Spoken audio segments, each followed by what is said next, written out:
Hoje em dia, é gritante a falta de preocupação da humanidade em relação ao nome sagrado. As pessoas minimizam essa questão, dizendo que o importante é que ele, o Criador, saiba que a pessoa dizendo apenas Deus, ou seja, um título pagão que remete a Zeus, está tudo certo. Ora, Deus, em hebraico, é Elohim. Caso não queiram chamar pelo seu santo nome, Yahweh. Digam, o meu Elohim, o nosso Elohim, ou seja, nosso Deus. Mas eu prefiro ficar com a sua criação, pois ela declara seu nome. Salmos 148 é muito claro quando menciona que a criação louva o Criador, declarando o seu nome. Por exemplo, aqui em casa, uma piscina que tem na frente, as rãs, elas vêm depositar os seus ovos, né? E elas ficam cantando, tá? Mas ao mesmo tempo que elas cantam, elas estão louvando o Criador, né? Por declarar o seu santo e imaculado nome. Falar em criação, a cada madrugada, meu despertar é perfeito, pois incansavelmente o galo não me permite esquecer que por trás deste maravilhoso canto existe uma mensagem subliminar do nosso Criador. Assim, o galo canta ao seu Elohim. E isso é perfeito, porque vem dele e mostra que ele é engenhosamente sutil em sua inigualável inteligência. Quando seu filho disse que se as crianças calassem, as próprias pedras clamariam, em Lucas 19:40, é o momento em que a gente deve entender na prática como isso funciona através do canto desse formoso animal. De fato, não existe força no universo que consiga apagar o nome do nosso Elohim. Portanto, é impossível que seu sagrado nome venha a cair no ostracismo ou no esquecimento. Feita essa introdução, antes de iniciarmos esta consideração, gostaria de convidar a todos os ouvintes, né, ou telespectadores, vamos dizer assim, para orar segundo a orientação dada pelo nosso Salvador, Yahushua, ou Yeshua, como é falado hoje no hebraico moderno, né? Então nós vamos fazer a oração do Pai Nosso, registrada em Mateus 6:9, que diz assim: Pai nosso que estás nos céus, santificado seja o teu nome. Venha a nós o teu reino e seja feita a tua vontade, assim na terra como no céu. O pão nosso de cada dia nos dai hoje. Perdoai as nossas ofensas, assim como nós perdoamos aos nossos ofensores. E não nos deixe cair em tentação, mas livrai-nos do mal. Pois teu é o reino, o poder e a glória para sempre. Assim seja. Obrigado, nosso Criador, que abençoe a todos os ouvintes, todas as famílias, todos sem exceção. Muito obrigado, Pai. Muito bem. Então, nós vamos dar sequência ao estudo de hoje, né? E eu quero deixar claro para vocês que eu não fiz essa oração à toa, tá? Essa oração, ela é extremamente esclarecedora. Muitos oram mecanicamente essa oração sem analisar o seu conteúdo. Então aqui nós vamos esmiuçar cada frase ponto a ponto, tá? E logo de entrada, a oração vai mostrar qual é a primeira diretriz mais importante. Então, vejamos. A expressão Pai Nosso que estás nos céus deixa bem claro este maravilhoso Elohim, além de originador de todos nós, sem exceção. Então, a gente vê aí ele como nosso Pai, Pai da humanidade. A palavra céus encontra-se no plural, o que mostra que ele tem absoluto domínio sobre os céus em todas as suas dimensões, conforme mencionado pelo apóstolo Shaul, ou seja, o apóstolo Paulo, né? Em 2 Coríntios, capítulo 13, versículo 2, bem como também mencionado no livro de Enoque. Continuando, olhem bem o que está atrelado a essa informação. Na sequência, depois de Pai Nosso que estás nos céus, vem: santificado seja o teu nome. Ora, o bom estudioso das Escrituras deve buscar o significado ou sentido das palavras para ter uma ideia correta da intenção do autor. A palavra santificado no dicionário Strong tem como referência G40.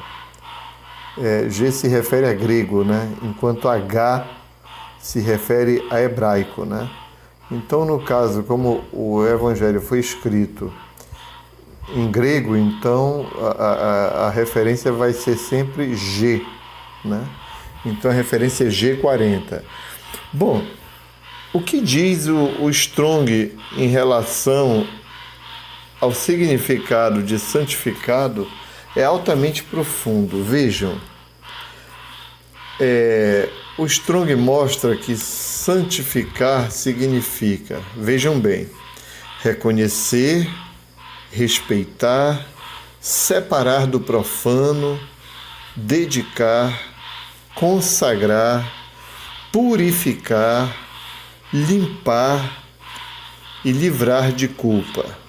Ora, quando alguém afirma que o nome do nosso Criador é Javé, ou Jeová, ou Iau, ou Iauho, entre outros, né?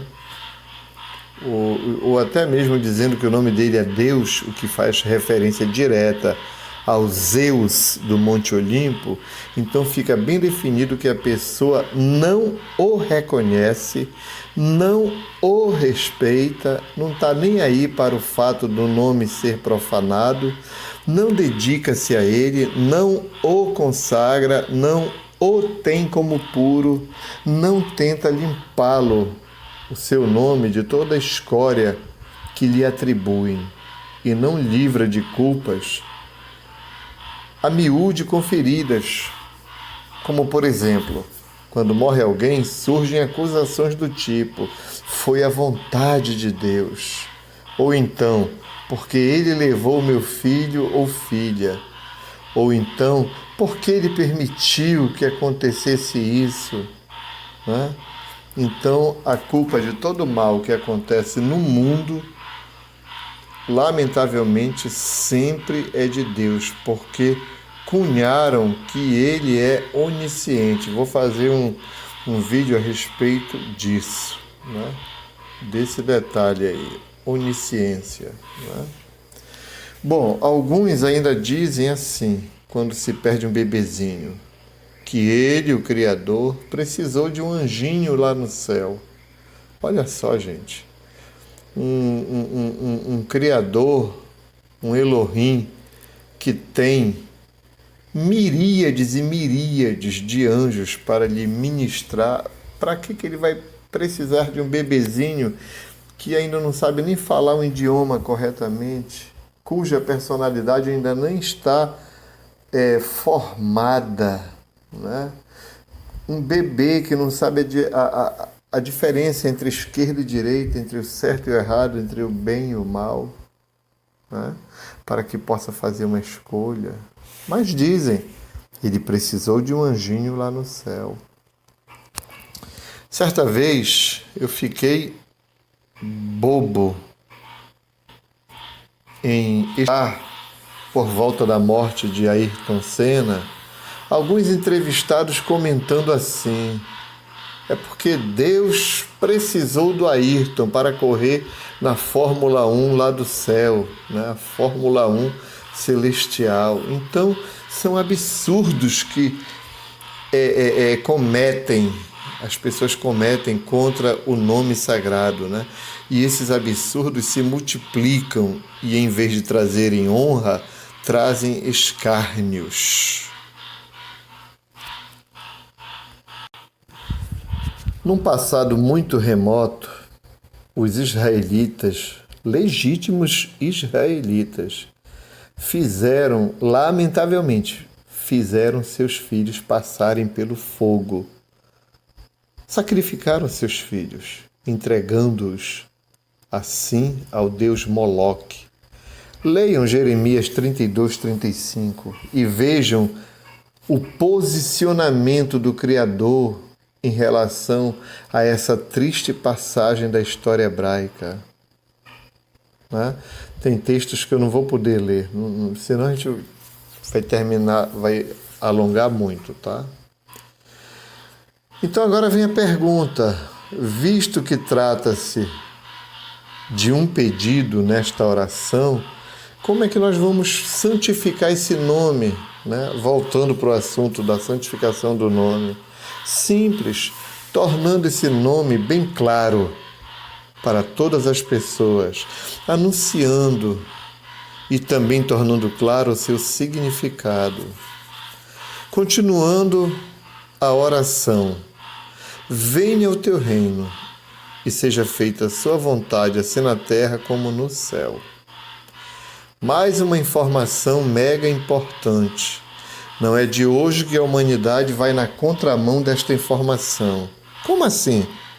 Ora, enquanto a vontade do Criador é estabelecer o reino aqui na Terra, a humanidade que não estuda e nem pesquisa continua seguindo seus guias cegos, numa absurda insistência de mudar o endereço desse reino para os céus.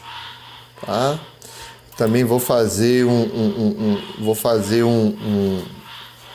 vídeo em relação a isso, o endereço do reino, né? Tá?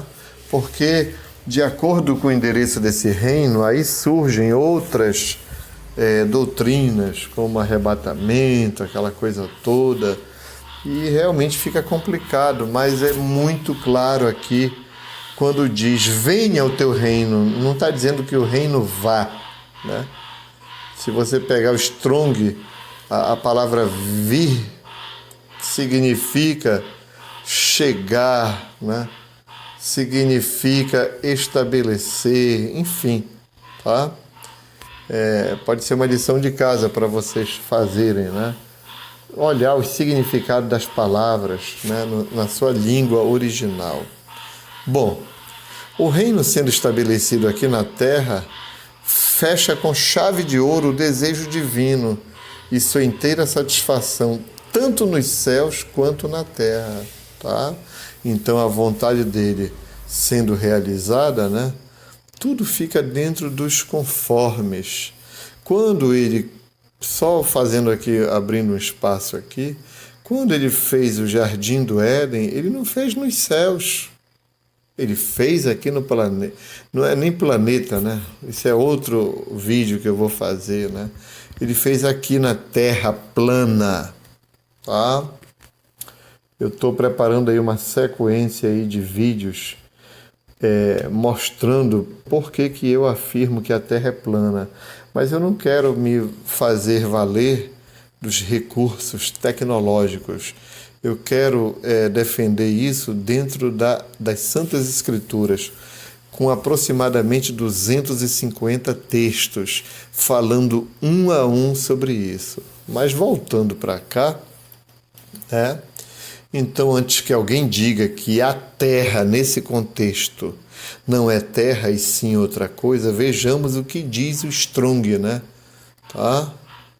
O Strong, ele é muito claro sobre essa passagem, assim na terra como no céu, né?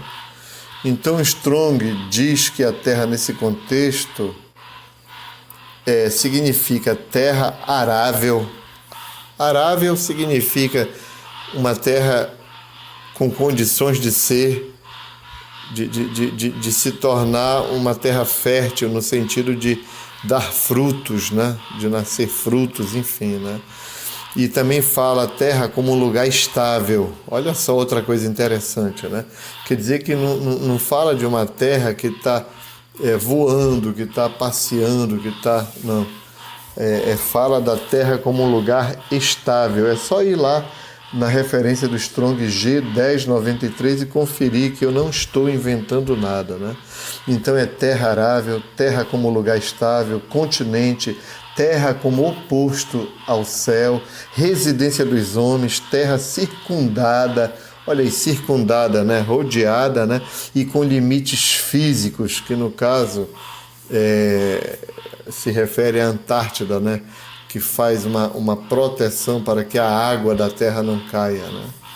E também se refere a território e região. Então, é muito claro que esse reino vem para essa terra para que seja feita a vontade do Criador, tanto no céu como nela própria, tá? Então, em resumo, não iremos para o céu, tá? O céu sim que virá a nós. Em outras palavras, a nossa cidadania é na terra. Leiam o Salmos 115, versículo 16. O que ele estabelece lá é muito mais claro que qualquer coisa. É mais claro que a neve, ou tão claro quanto a neve, que é bem branquinha, né? Então isso é algo que eu quero deixar assim bem claro.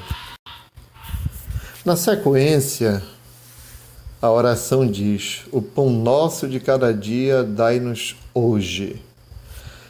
Essa expressão deixa bem claro a nossa dependência do Criador. A nossa alimentação depende inteiramente dele, o que nos obriga a reconhecê-lo como nosso benfeitor e assim dar graças diariamente pelo seu cuidado e bondade para conosco. Tá? Se a gente for fazer um retrospecto, né, a gente vai reconhecer que só é possível que o alimento cresça graças às chuvas, né, que caem, graças ao sol, né, e o maravilhoso trabalho dos agricultores. Mas se em tudo isso não tiver a bênção do Criador, não há como a gente ter um alimento em nossas mesas, né? Portanto, quando vocês, né, todos nós, sem exceção, estivermos com a nossa refeição à mesa, lembremos de agradecer ao Criador pela chuva, pelo sol e também pelo trabalho do agricultor que está lá enfrentando sol, chuva, às vezes granizo e tudo, frio, calor, para que a gente, nos centros urbanos, possamos nos alimentar. Continuando a oração. Perdoa-nos, ou perdoai nossas ofensas, assim como nós perdoamos aos nossos ofensores, ou a quem nos tem ofendido, né? Aqui existe um nível de amarração, de profunda recíproca, ou seja, um nível de dependência onde se faz necessário seguir um padrão do qual só seremos beneficiados caso a gente beneficie o nosso próximo, né? Então, se a gente perdoar quem nos tem ofendido, por consequência, o Criador vai nos abençoar e nos perdoar também, né? Em outras palavras, eu convido todos, né, a fazerem depois para o vídeo, né, e abre a Bíblia em Mateus capítulo 18, 21 até o versículo 35. É uma parábola muito bonita, né, sobre a importância de perdoar, né. É muita coisa para falar. Por exemplo, eu podia citar para vocês que desejou a mulher que não lhe pertencia, que era uma mulher que tinha dono, a saber, Batseba ou Betsabá.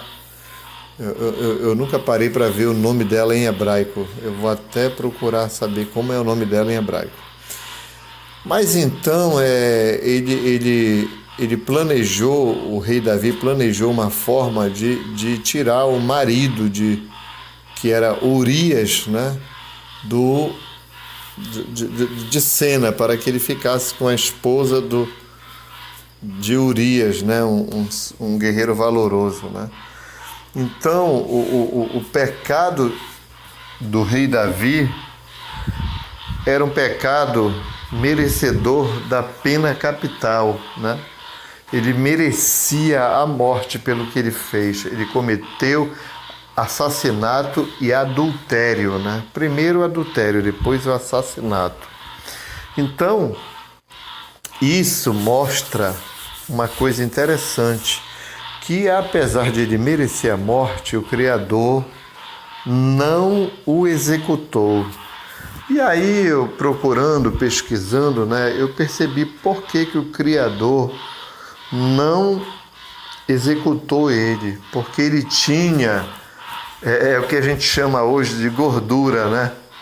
Quer dizer que ele tinha um excedente. Ele foi pesado na balança, e diferente, né, do neto de Nabucodonosor, né? Ele foi pesado na balança e ele tinha uma gordura, ou seja, um crédito, né? Ele tinha um bônus, vamos dizer assim, né? E que bônus era esse?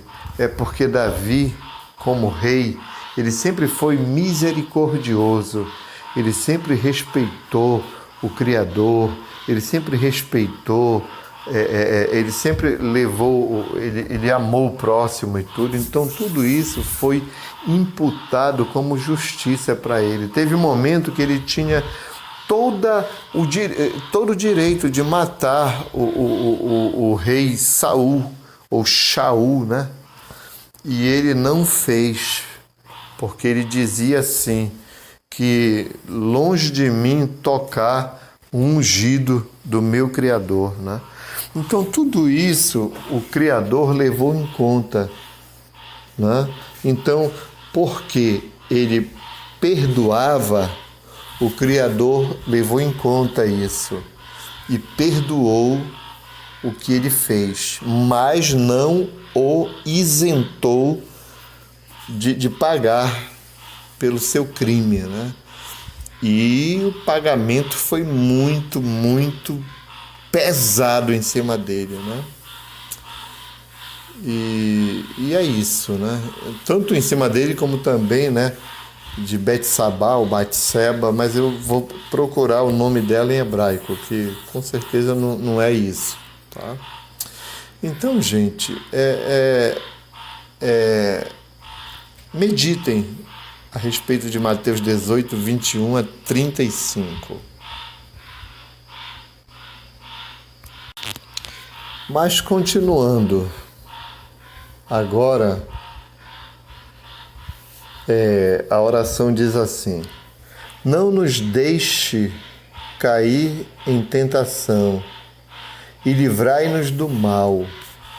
Nessa parte da oração fica bem claro que dependemos completamente do nosso Elohim, do nosso Criador, para seguirmos na estrada da retidão. O nosso Elohim não abandona ninguém. Nós sim que o abandonamos quando seguimos uma conduta impenitente, irreverente, né? E nada sábia. Leiam, por favor, Lucas capítulo 15, versículos 11 a 32. Eu quero dar trabalho para vocês, né? Se eu colocar aqui tudinho como é, além do vídeo ficar longo, né? Eu não estou exatamente incentivando a pesquisa da Bíblia, né? Então, cair em tentação é algo que a gente precisa se acordar, né? Porque agora eu não me lembro de momento, né? Mas o apóstolo Paulo, ele deixou bem claro, não sei se para Timóteo, eu não estou aqui bem lembrado, né? Que aquele que tiver de pé, acautele-se para que não caia. Porque o fato da pessoa estar, né, achando que está salvo, isso aí pode até se tornar um laço, né? Porque nós precisamos estar em constante oração. Vocês querem ver um exemplo aí desse não nos deixe cair em tentação, mas livra-nos do mal, livra-nos do iníquo? O apóstolo Pedro, né? Cefas, né? Quando o Salvador chegou e disse assim, né? Citando uma profecia bíblica, ele disse assim: golpearei o pastor e as ovelhas se dispersarão, né? Aí todo mundo ficou calado, né? Porque o silêncio é o princípio da sabedoria. Mas o que foi que Pedro falou? Não, de forma alguma, ainda que todos te abandonem, eu é que não te abandonarei. De fato, ele realmente não abandonou. Todos fugiram, né? Teve não me lembro se foi Marcos, que até na hora da fuga pegaram ele pela roupa dele. Naquela época era tipo como uma túnica, sei lá, um vestido. E aí ele largou a túnica fora e fugiu nu.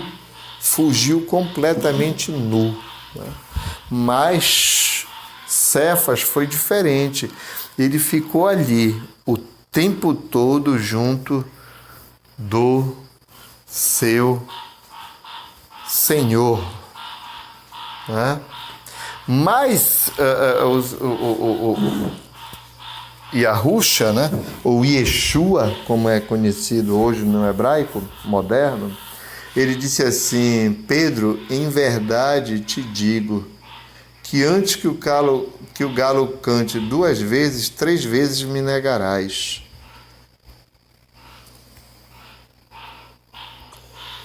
E isso está registrado em Marcos 14:30, né? Então, a gente percebe aí que o excesso de confiança de Pedro fez com que ele caísse naquela noite, né? Quando, na verdade, nós devemos ser humildes, né? Por isso, uma vez eu vi uma pregação aqui no canal, no YouTube, né? De um moço dizendo que quando a tribulação começar, ainda que todos fujam, ele vai ficar pregando. Ele não tem ideia, eu acho que ele não tem uma ideia do que é a tribulação. Quem é que vai parar para ouvir alguém? Basta você não ter a marca, né? O sinal, que isso já vai ser motivo para que a gente seja morto, né? Então nós temos que pregar agora. Quando chegar a tribulação, Não dá mais para pregar, né? Então ele, ainda que todos fujam, ele querendo dizer que quem fugisse seria covarde, mas ele que não tinha espírito de covardia, que ele ia continuar lutando. Mas não é assim, gente, não é assim. Na hora mesmo é o pânico, a cabeça não raciocina, né? E foi o caso de Pedro, ele abandonou. Ele trocou a humildade pelo excesso de confiança. E foi aí que, lamentavelmente, ele caiu em tentação, né? Aí não tinha como ser liberto do mal, né? Estava feito. Então, acho que quando existe o excesso de confiança, é como que a gente se desconectando do Criador. Assim como um ventilador que está ligado numa tomada, ele está girando, mas se você desconectar da tomada, ele vai parar. Lógico, não tem mais energia nele. Então, isso nos mostra claramente o porquê que muitas vezes caímos em tentação, né? Agora vamos fechar a oração, que diz assim: pois teu é o reino, o poder e a glória, para sempre. Assim seja. Assim seja significa amém. A oração termina do mesmo jeito como iniciou, fortalecendo a verdade de que seu é o reino e que a seu lado está o poder, o que assegura que nada ou ninguém possa usurpá-lo, juntamente com a glória que seu poder lhe confere. E tanto isso é verdade que após o milênio, né, que vai ser, digamos assim, o milênio, né, de descanso, né, aqui na Terra, onde nós teremos Yahusha ou Yeshua como rei. Esse mesmo rei sendo, como sabemos, né, o seu filho amado, né, esse mesmo filho devolverá o reino ao seu pai para que esse Elohim, né, esse Criador, seja tudo para com todos. 1 Coríntios capítulo 15, versículos 23 a 28. E para encerrar, eu falei do galo, né, no início e mencionei ele ainda agora, né, por volta da tentação de Cefas, né? Então eu quero que vocês escutem, tá? Eu quero que vocês escutem bem mesmo, com a maior atenção possível, para entenderem o que ele cantou, tá? Vou colocar de novo, tá? Se vocês não entenderam, eu vou ajudar agora.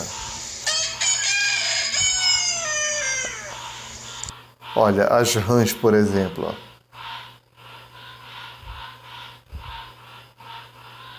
Se vocês escutarem com bastante atenção as rãs, elas também fazem o mesmo que o galo.